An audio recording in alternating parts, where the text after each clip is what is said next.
I was sitting there with my family, my first wife and my 2 kids, watching the fireworks at Disney. And all of a sudden, the security guards come in and go, well, you need to scoot down. You need to move the far side of the cart. And they moved the far side of the cart. And then Michael Jackson came in.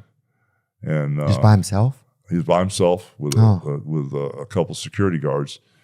And he came over. He goes, I'm very sorry about them making you move. And I said, it's okay, brother. Not a big deal, man. It's all cool. I get it. Did you know it was him?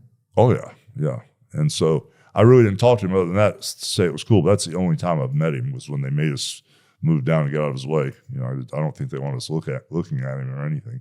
But he came down and apologized. Oh, he did? Yeah. Did he look like little, or did he seem like kind of not? What did he seem like? I don't know. I was just sitting down. And he looked like he does on TV to me. You know, he had the black hat on, and he was all covered up and had the glove, this thin glove on. Because he was like that must have been interesting for you to see him, yeah, right? My daughter Brooke was flipping. You Yeah. know, she was like 7 or 8 years old. I can't remember, but yeah, but that's the only time I ever met him. He just was real polite, but the security guards were pricks.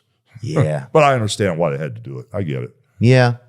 Yeah, he's probably paying him a lot.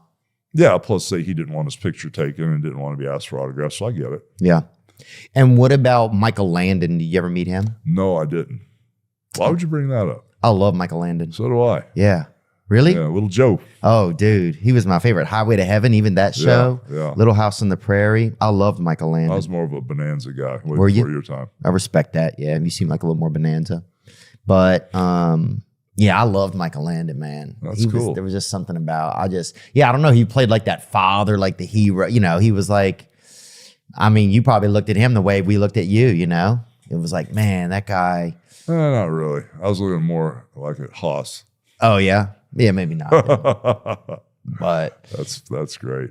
But yeah, Hulk, it's nice to meet you, man. And it's brother. an honor. And thank you so much for just being a great entertainer all these years, thank you, man. brother. Well, I'm glad you were a fan. I had no idea. Oh, yeah, man. I had no idea. That's We cool. needed you, dude. We fucking, I don't even know our TV. We would fucking balance the shit on the back and we would fucking hold each other's eyes open. Like, don't you fucking miss this, boy. That's and great. we would fucking miss it, dude, sometimes. Oh, that's but great. sometimes we wouldn't, man. When Gene Okerlund would be on there, God, and we were ready, boy. We would fucking wear tuxedos. We didn't have tuxedos, but we had like these, like, we would cut us black sweatshirts with like the white shirt under them and pretend like we were the guys, you know? Yeah. He was my guy, Gino, and I brought him from Minnesota with me. Yeah. I was in Minnesota and met him there. The Baja. And then when I went back to New York, when they wanted me to come back and do this crazy international thing with Vince Jr., I brought me and Gene with me. He was my guy. Yeah, he seemed like a cool guy to have around, huh? Yeah. And was he just a little bitty guy? Yeah, he was a little bit. When I moved to Minnesota, I was single, and I had an apartment behind the Met Center where the Mall of America is. There was a place called the Met Center there. Mm-hmm. And there were the Versailles apartments behind there, and that's where all the Northwest stewardess lives, right? Oh, so I got an apartment there. Yeah. Me and Gene came over one time, and he was married, and he wouldn't go home. He stayed in my apartment for like a year and a half. I said, dude, aren't you ever going to go home? He wouldn't leave. He just stayed there and lived with me. I said, okay, fine, whatever. You know, he just wouldn't go home. He's just interviewing stewardesses. Hey, Claire, you're headed to work today. He was brutal, man. That's hilarious. He was fun. Did you see Prince over there in town sometime? Yes. God, yes. Yeah, I used to go down and play at a bar called the Caboose. There was another bar was that the bar he played at all the time? Yeah, downtown Minnesota. Okay. Minneapolis. And then I played at Boyd's in the River all the time. There's a band called Fragile there. Bonkers is a place we used to, are you familiar with Minnesota? yeah, we used to go to, what's that bar place we went to? Bonkers? Or, you know, Boyd's on the River, I can't remember. Burnsville Bowl, any of these places. I mean, I'm talking the 80s. I don't know. Okay. But they had real pimps. I met my first real pimp in Minnesota. Yeah, oh, no doubt. Yeah, but right on Hennepin Avenue where Moby Dick's was, there was a bar called the Caboose, and I used to always go in there and, you know, after I wrestled or whatever, since I was single, I didn't have anything to do, so I'd just go down there and drink beer and play guitar all night with all these bands. And, you know, I was fresh off playing, so I could still play. Yeah. You know, like my fingers hadn't been broken and screwed up and so many times, so I could still play pretty well. So I'd go down there, and I always go into Prince's Club, you know, First Avenue there.